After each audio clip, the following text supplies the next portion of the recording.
有一句谚语，如果墙壁会说话，它会告诉我们什么？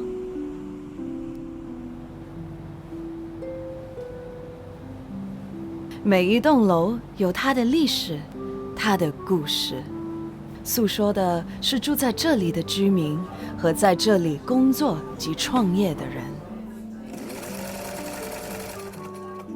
你刚进来的这栋楼藏着一个独特的故事，这里曾孕育了不少友谊，艺术得以弘扬，技能得以传授。在这里，几位机灵及仁爱的女士缔造了一个手工业的小工厂，造就了几十个家庭脱离贫困。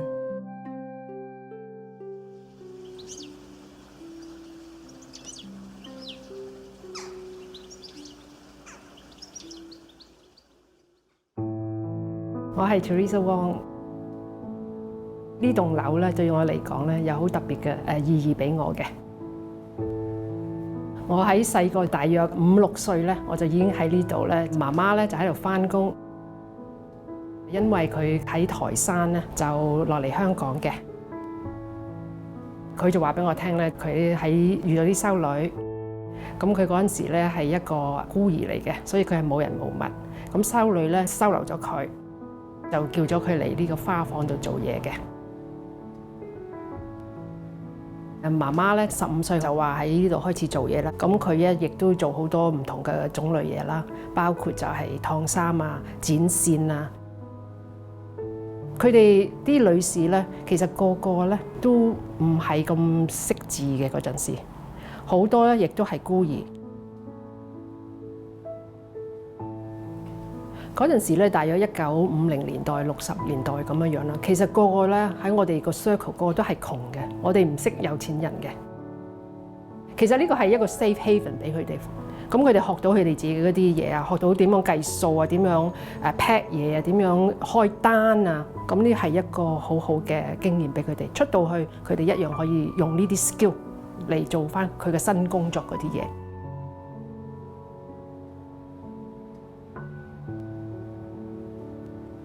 佢哋個個都係好斯文，你睇到個個都着到有扮靚嘅，其實好貪靚嘅佢哋嚇，咁唔係一個普普通通嘅工廠妹，大家都好開心，一齊傾偈，你睇到嘅食飯一齊，好多時都一齊嘅，咁幫得就幫，唔覺得佢哋有啲咩嘢話呢個又唔好啊，嗰個又唔好啊，又話學是非。我冇聽過我媽媽，亦都冇聽過嗰啲其他同事咧講過話人哋點樣點樣。佢哋咧就喺花房咧，梗係當然有玩有做嘢嘅，亦都好支持大家，大家都幫大家，一定係呢個。譬如媽媽唔舒服又好，乜都好，咁啊有人會睇住我啊。佢哋唔係淨止揾錢咁簡單，係有個友誼。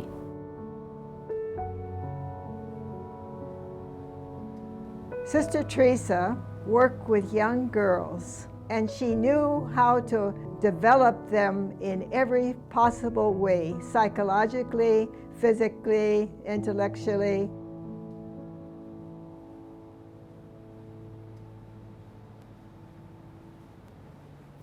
I didn't arrive in Hong Kong until September 1955.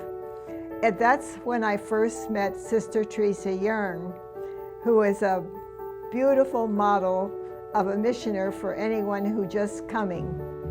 Most of the girls that she got were orphans, and they would have very little opportunity for education at that time. So she started the workroom. This project was extremely important to all present and past Maryknoll girls because it's the school that you all know on the Bondry Street and Waterloo Road. She helped finance the building of that school. The beautiful building, Maryknoll Convent School, is there because of the vision of women. I'm always amazed at what Sister Teresa did for those women with her concern for the children. these young girls who were taught how to sew and eventually to become really the makers of the whole vestment department. And the children on the mother's back could come to work. And that was, of course, another breakthrough because they didn't have to spend money to pay an alma, but could use the time while they were working. Sister Young 咧就係唔係淨係照顧嗰啲員工女士嘅，佢亦都係好緊張個員工。若果有咩問題，佢屋企有咩問題咧，佢都會幫手。Sister 咧就申請咗入去 Mandarin 嗰度啦，佢係出我啲學費嘅。嗰陣時我好記得啦，係15蚊一個月。咁15蚊嗰陣時咧，亦都唔係少數。當你冇錢嗰陣時。我記得，譬如 Mandarin 有時搞旅行，我就唔敢再問攞錢。但係 Sister somehow 咧知道嘅，咁佢亦都好願意俾錢我幫我去旅行嘅。The atmosphere of the workroom was beautiful. It was a quiet space of love. And Sister Teresa was such a lovely woman that they just loved her. And you can't miss that. You see that.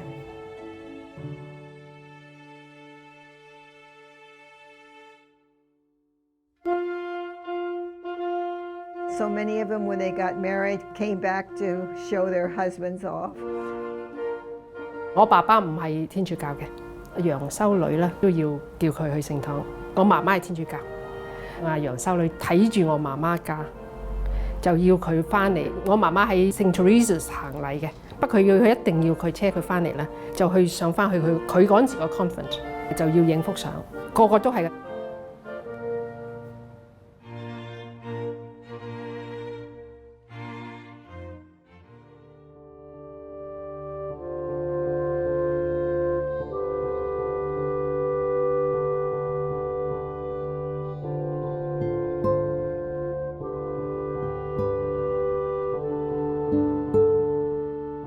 如果墙壁会说话，它会诉说什么秘密？如果房间喋喋不休，它会发出谁的声音？它会讲述这些画卷背后的故事吗？它会揭晓这一盒盒的文件、纽扣、丝线。被尘封了50年的故事吗？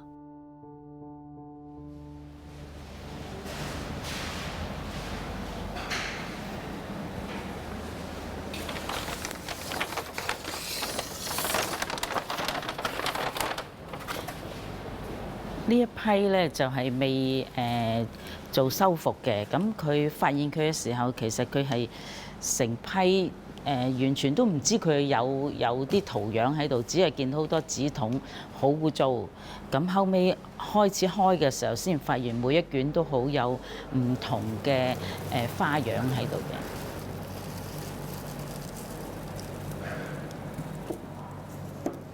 呢卷係一個叫葡萄嘅花嚟嘅，應該係刺繡喺唔同嘅。衫啊或者咁樣上邊，咁但係我哋發覺咧，佢除咗污糟之外咧，成個 collection 其實係少少一粒曱甴蛋都冇見過嘅。咁對比起我之前有去啲舊戲院啊、舊酒樓啊、一啲舊嗰啲新界嗰啲屋啊去收嘢，就真係天淵之別嘅。嗰度因為通常都係非常之多。蛇蟲鼠蟻啊咁，但係我又真係解釋唔到點解嗰度會咁好啊！睇佢日子咧，佢係寫53年，應該都好多年啦，70年。好似當年佢哋都有個係做設計嘅人嘅，即係呢啲唔係話普通人啊，做設計嗰個。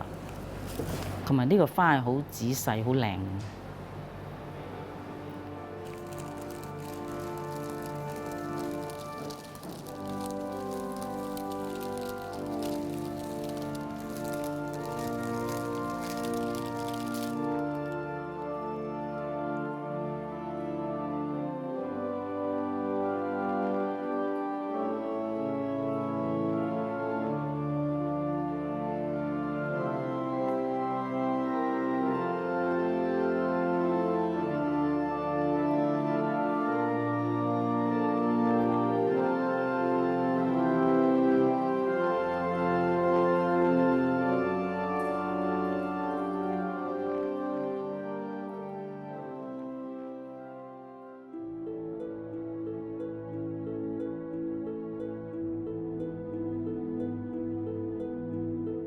Sister Frances Vaynard Lotito was an artist to the very tiptoes to the brain.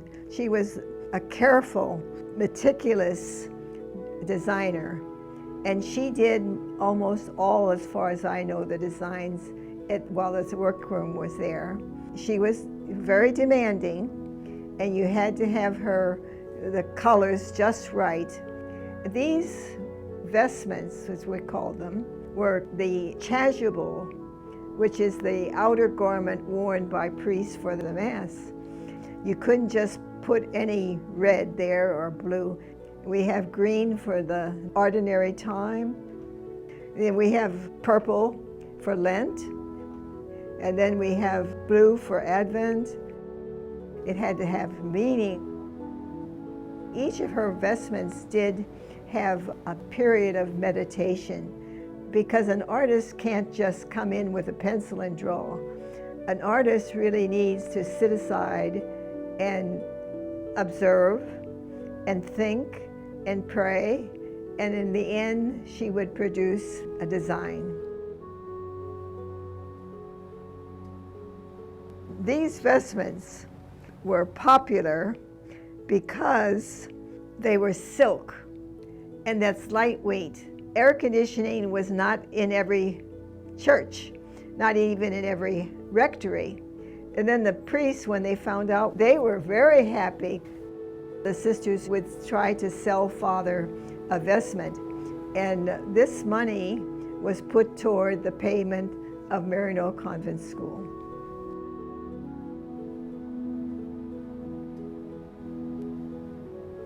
成個工廠咧係最大嘅生意就喺啲 vestment 嗰度，嗰啲就去美國嘅。嗰啲 vestment 係嗰啲神父做彌撒着嗰啲衫，好似個 poncho 咁樣嘅，就咁喺個褸落去條頸嗰度啦，又有兩個窿擺地嘅手咁樣。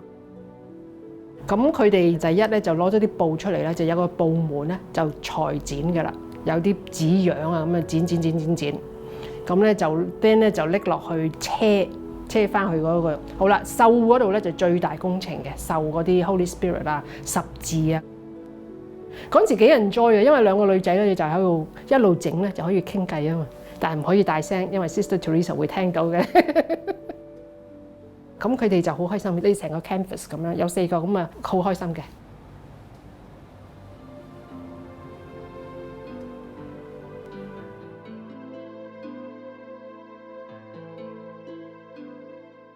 依家仲有我耐唔耐都見下我媽媽啲同事啦。咁依家我包括埋我媽有5個啦。咁我耐唔耐都同佢哋有 contact 嘅，就算我媽媽唔喺香港。佢哋俾個印象我，佢哋真係好 appreciate 教會，亦都楊姑娘啊、花房咧，佢哋做一啲嘢，同埋始終係 part of 佢哋個 history 嚟嘅。我好記得呢個樓梯嘅，我覺得我近時細個嗰陣時就好宏偉嘅呢個樓梯。咁我哋嗱呢度咧就係我同我嘅朋友咧就放學翻嚟咧就喺呢度做功課啦。我好記得佢張台就喺呢度，我張台就喺呢度。我就諗翻我自己幾開心喎！近時喺度聽電話喺度，其實玩嘅啫。做功課又有人問喎，又有人陪我喎，因為我朋友成日都喺度嘅，同我一齊嘅。因為我自己係獨女啦嘛，我就好 appreciate， 即係有個譬如 friend 咁嘅樣。亦都真係 bring back a lot of memories about 我媽媽點樣好辛苦嚟養我、湊大我。亦都 bring back 其他佢啲 friends， 可以睇到個 picture 啊，呢個 friend 原來嗰陣時係咁嘅樣嘅，呢個咁嘅咁樣，就 bring back 好多 memories。The workroom was a place of quiet love. Sister Teresa Yarn really was into the development of a person. She had a way with the young women, and they had a way with her, and there was a lot of respect for each person, and that was a blessing for all of us.